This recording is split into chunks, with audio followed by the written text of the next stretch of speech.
નમસ્કાર મિત્રો, અમારી ચેનલમાં આપ સૌનું સ્વાગત છે। આજની વાર્તા છે બોજ માતા પિતા। શાહુકારજી, તમારી પાસે એક વિનંતી છે। જો ક્યાંય ખેતરમાં કોઈ કામ ચાલતું હોય તો મને પણ કામ અપાવી દેજો ને। ખૂબ મુશ્કેલીથી ગુજારો ચાલી રહ્યો છે। આજકાલ તો મશીનોથી ખેતરમાં કામ થવા લાગ્યું છે, એટલે હવે કોઈ મજૂરને કામ પર રાખતું જ નથી। તમે તો વર્ષોથી મને ઓળખો છો, થોડી દયા કરો। 2-4 રૂપિયા આવશે તો હું અને પુનિતની માં ઓછામાં ઓછું 2 ટકનું ભોજન તો કરી શકશું। મોટી કૃપા થશે તમારી। મનમોહન બાબુ શાહુકાર સામે હાથ જોડીને વિનવતા હતા। શાહુકાર બોલ્યો, અરે મોહન બાબુ, તમને જોઈને તો આશ્ચર્ય થાય છે। એક સમય હતો જ્યારે લોકો તમારા દરવાજા પાસેથી પસાર થતા તો તમારા કુટુંબની પ્રશંસા કરતા થાકતા જ નહોતા। તમારી પાસે કેટલા ખેતરો હતા, શું બધું છોકરાઓને ભણાવવામાં વેચી નાખ્યું? તમારા તો બંને દીકરા નોકરી કરે છે ને, પછી તમારી આવી ફાટેલી હાલત કેમ? મને માફ કરજો, હવે હું પણ વૃદ્ધ છું, મારું બહુ પણ ઘટી રહ્યું છે। હવે તમને કામ પર રાખું તો કામ ઓછું કરશો અને મજૂરી પૂરી માંગશો। તમારી ગેરંટી કોણ લેશે? મને માફ કરો અને આગળ વધો। આવું કહીને શાહુકારે તેમને ત્યાંથી હંકારી દીધા। મનમોહન બાબુ પગલાં ખેંચતા ખેંચતા એક વટવૃક્ષ નીચે આવીને બેઠા। થાકીને બોલ્યા, હે વૃક્ષ, તારું જ જીવન સારું છે। તું મજબૂત મોવિયા ગાડીને એક જગ્યાએ સ્થિર રહ્યો છે, કોઈનો આધાર લેવાની તને જરૂર નથી। હું મૂર્ખ હતો, જીવનની બધી કમાણી દીકરાઓ પર લગાવી દીધી। આજે મારા હાથ ખાલી રહી ગયા। મને તો ડર નથી, પણ સુજાતા માટે ડરી જાઉં છું। એને કંઈક થયું તો મારું શું થશે? બેસતા બેસતા તેમને ઊંઘ આવી ગઈ। અચાનક ઝણઝણાટીની અવાજ આવ્યો।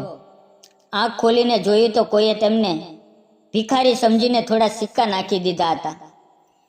મનમોહન બાબુની આંખોમાં આંસુ આવી ગયા।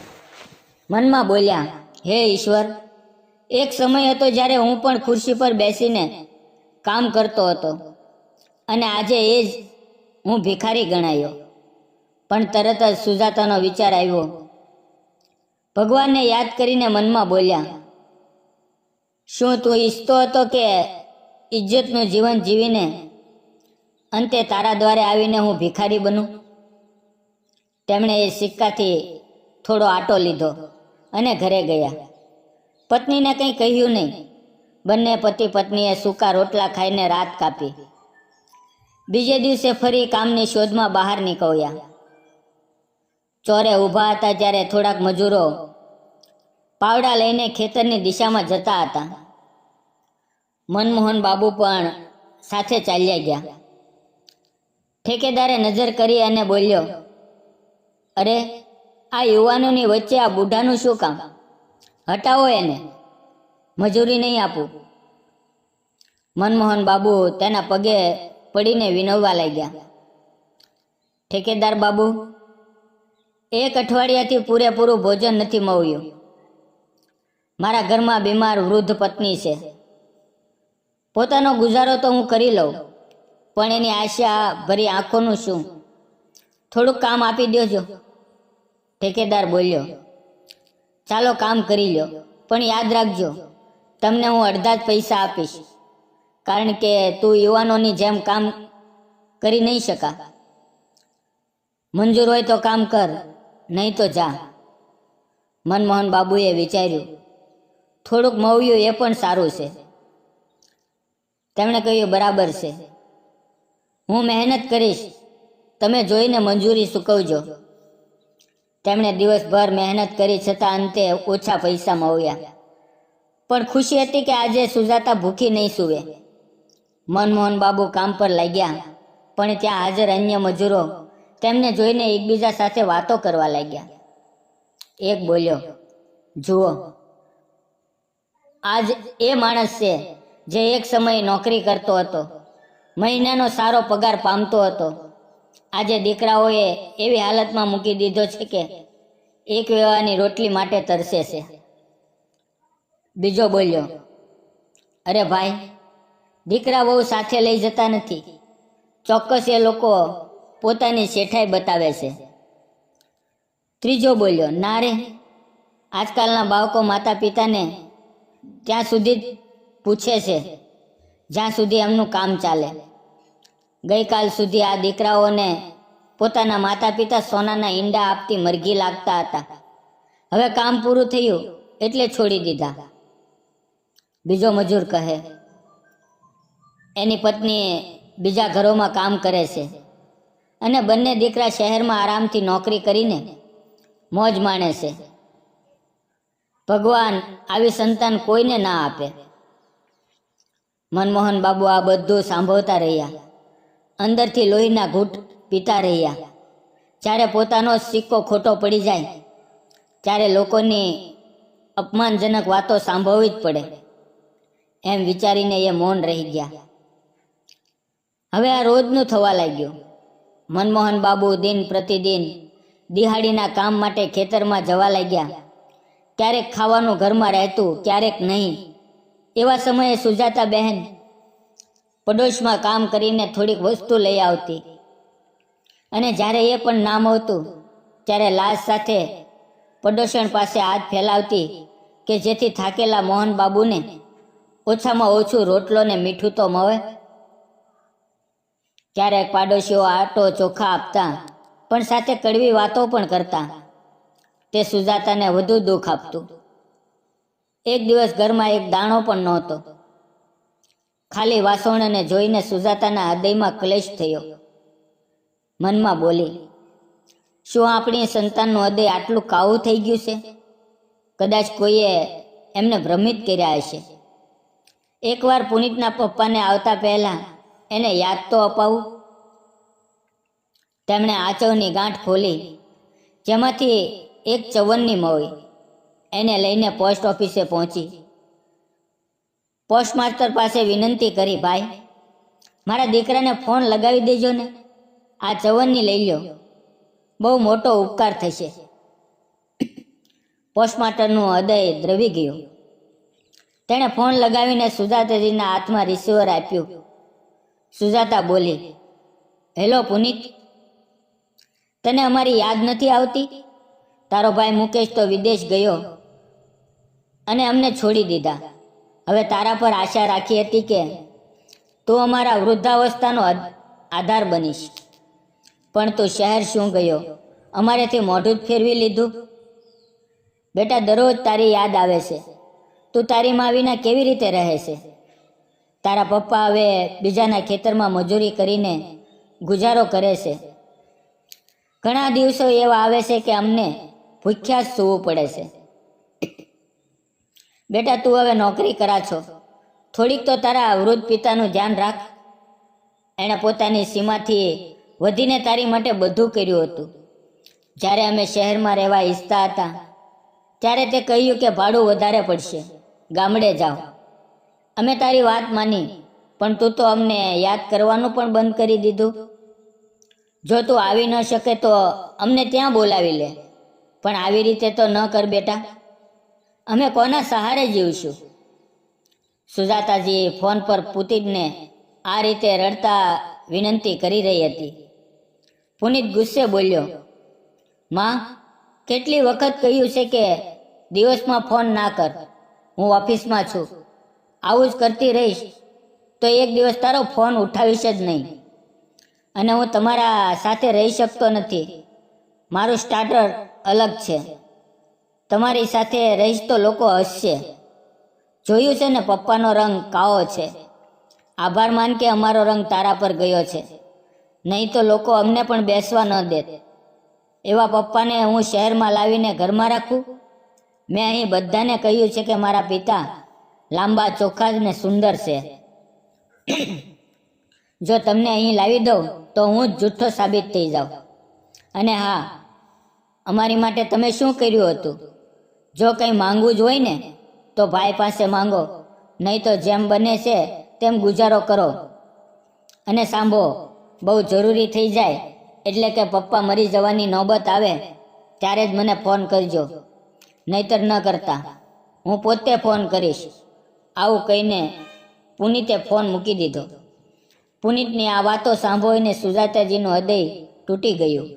આંખોમાંથી આંસુ રોકાતા નહોતા. તે ત્યાં પોસ્ટ ઓફિસમાં જ રડી પડી. પોસ્ટ માસ્તરે તેમને શાંત કરતા કહ્યું, બહેનજી રડો નહીં. સંતાનને જરા પણ દયા નથી, પણ તમે હિંમત રાખજો, ભગવાન બધું જુએ છે. સુજાતાજી ભારે મનથી ઘરે આવી. મનમોહન બાબુ કામથી પાછા આવ્યા ત્યારે તેમણે પત્નીને નિરાશ બેઠેલી જોઈને પૂછ્યું, સુજાતા, શું થયું? કેમ આટલી વ્યથિત દેખાય છે? સુજાતાજીએ આખી વાત કહી. પુનિતે ફોન પર જે અપમાન કર્યું હતું તે બધું કહી દીધું.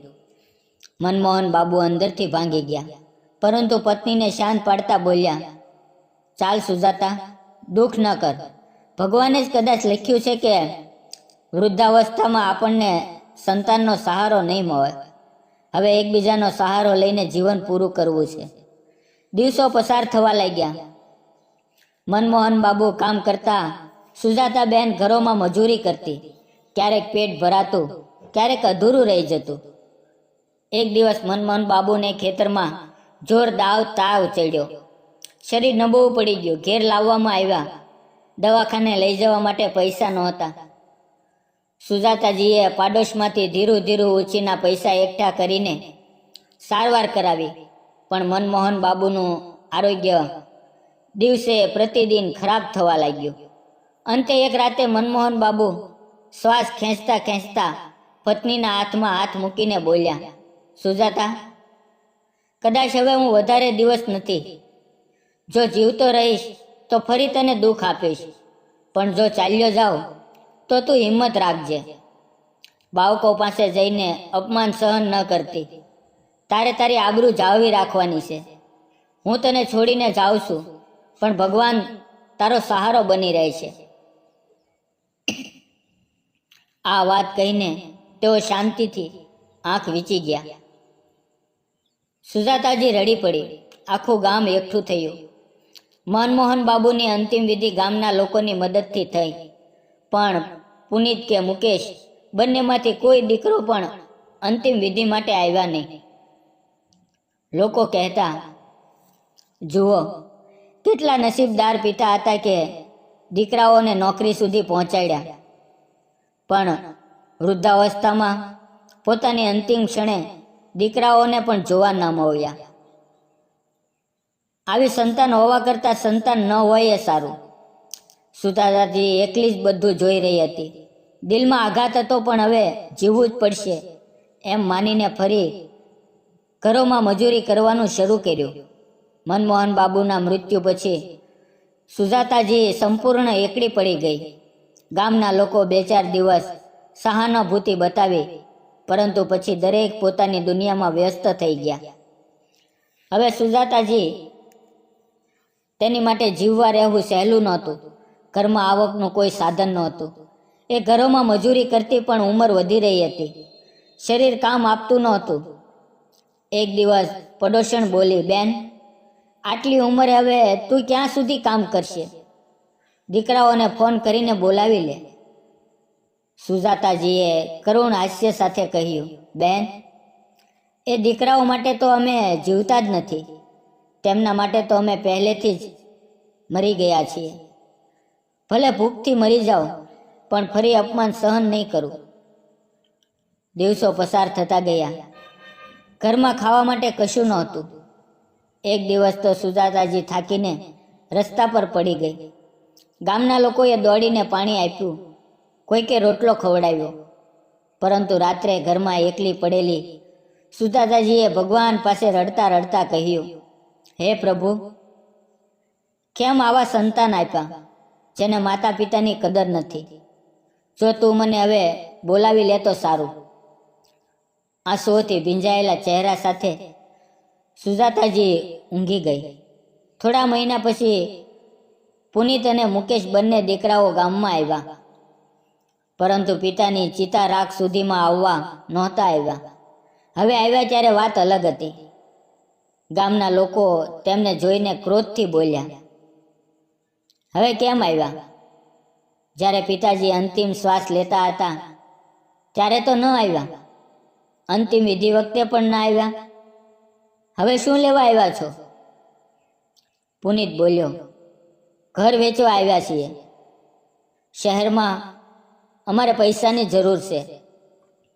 ગામના લોકોનું રક્ત ઉકળી ગયું અને તે બોલ્યા, શરમ હોવી જોઈએ.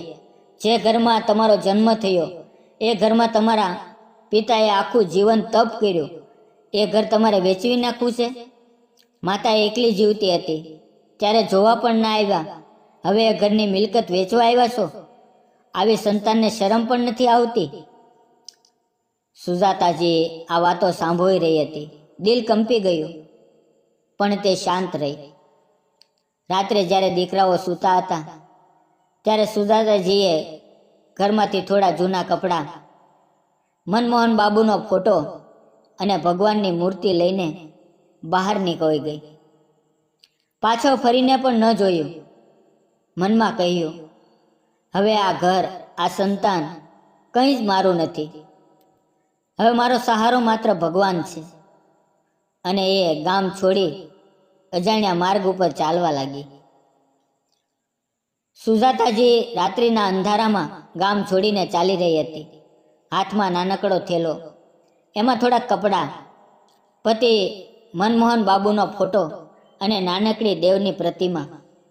આંખોમાંથી આંસુ વહેતા હતા, પણ દિલમાં એક જ સંકલ્પ હતો, હવે પાછા સંતાન પાસે ક્યારેય નથી જવું. અજાણ્યા રસ્તાઓ પર ચાલતી ચાલતી તે એક નાનકડા મંદિરમાં પહોંચી. ત્યાં પંડિતજી સૂતા હતા. સવારે જ્યારે પંડિતજી ઉઠ્યા ત્યારે સુજાતાજી મંદિરમાં બેઠેલી જોઈ. તેણે પૂછ્યું, બેન કોણ છો? અહીંયા કેવી રીતે? સુજાતાજીએ બધું કહી દીધું. સંતાનના અપમાન, પતિનું મોત અને પોતાની એકલતાની આખી વ્યથા જણાવી. પંડિતજીનું હૃદય દ્રવી ગયું. તેઓ બોલ્યા, બેન હવે તું આ મંદિરમાં જ રહી જા. અહીંયા તને ખાવા માટે પ્રસાદ મળશે, રહેવા માટે છાપરું છે. ભગવાનના આશ્રમમાં સાચું સુખ છે. આ પછી સુજાતાજીએ એ જ મંદિરમાં રહેવા લાગી. ક્યારેક મંદિર સફાઈ કરતી, ક્યારેક પૂજા માટે ફૂલ ચડાવતી. ગામના લોકો જ્યારે મંદિરે આવતા ત્યારે તેને જોઈને હેરાન થતા. કેટલાક કહેતા, જુઓ કેવા સંતાનોને જન્મ આપ્યા, માતાને ઘરેથી કાઢી મૂકી. હવે આ વૃદ્ધ માતા મંદિરના ખૂણે બેસીને જીવન કાપે છે. પરંતુ સુજાતાજીના ચહેરા પર હવે શાંતિ હતી. એ મનમાં વિચારતી, ભગવાને મને સારું ઘર આપ્યું છે. અહીં કોઈ અપમાન નથી, કોઈ વેરઝેર નથી, માત્ર શાંતિ છે. સમય પસાર થતો ગયો. પુનિત અને મુકેશ પોતાના જીવનમાં વ્યસ્ત રહ્યા. પૈસા, મોટું ઘર, શાન, શોકત બધું મેળવ્યું, પણ દિલમાં કદી શાંતિ નહોતી. રાત્રે તેઓ ઊંઘી શકતા નહોતા. વારંવાર માતા પિતાનો રડતો ચહેરો યાદ આવતો. લોકો શહેરમાં એમને અપમાન કરતા. તેને કહેતા, કેવા સંતાનો છો જેઓએ વૃદ્ધ પિતાને મજૂરી માટે મૂકી દીધા, માતાને ભૂખી રાખી. પૈસાથી બધું મળે, પણ આશીર્વાદ વગર જીવન અધૂરું છે. આ વાતો સાંભળીને પુનિત અને મુકેશ એક દિવસ ગામડે આવ્યા. મંદિરમાં માતાને જોઈને રડી પડ્યા. પગ પકડીને માફી માંગી. માં, અમને માફ કરી દેજો, અમે મોટો ગુનો કર્યો છે. સુજાતાજી શાંત અવાજે બોલી, બેટા, માફી માંગીને ભૂતકાળ બદલાતો નથી, પરંતુ યાદ રાખજો, માતા પિતા ભગવાન સમાન હોય છે. તેમને છોડનાર સંતાન કદી સુખી થઈ શકતા નથી. આટલું કહીને સુજાતાજીની આંખો વીંચાઈ ગઈ. પતિનો ફોટો હૃદય પર રાખીને તે શાંતિથી પરમાત્મામાં લીન થઈ ગઈ. મિત્રો, આ વાર્તા આપણને એક મોટો પાઠ શીખવે છે. માતા પિતા આપણા જીવનનો સાચો ખજાનો છે. પૈસા, ઘર, સંપત્તિ બધું મળી શકે, પણ માતા પિતાની દયા, આશીર્વાદ અને પ્રેમ વિના જીવન અધૂરું છે. જે સંતાન માતા પિતાનું અપમાન કરે છે તેમને દુનિયામાં કોઈ જગ્યાએ શાંતિ નથી મળતી. મિત્રો, વિડીયો પસંદ આવ્યો તો પ્લીઝ એક લાઈક, એક કોમેન્ટ અને સબસ્ક્રાઈબ જરૂર કરજો. ફરી મળશું આવતીકાલે એક નવી વાર્તાની અંદર. ત્યાં સુધી આવજો. વિડીયો પૂરો જોવા બદલ આપ સૌ મિત્રોનો ધન્યવાદ મિત્રો.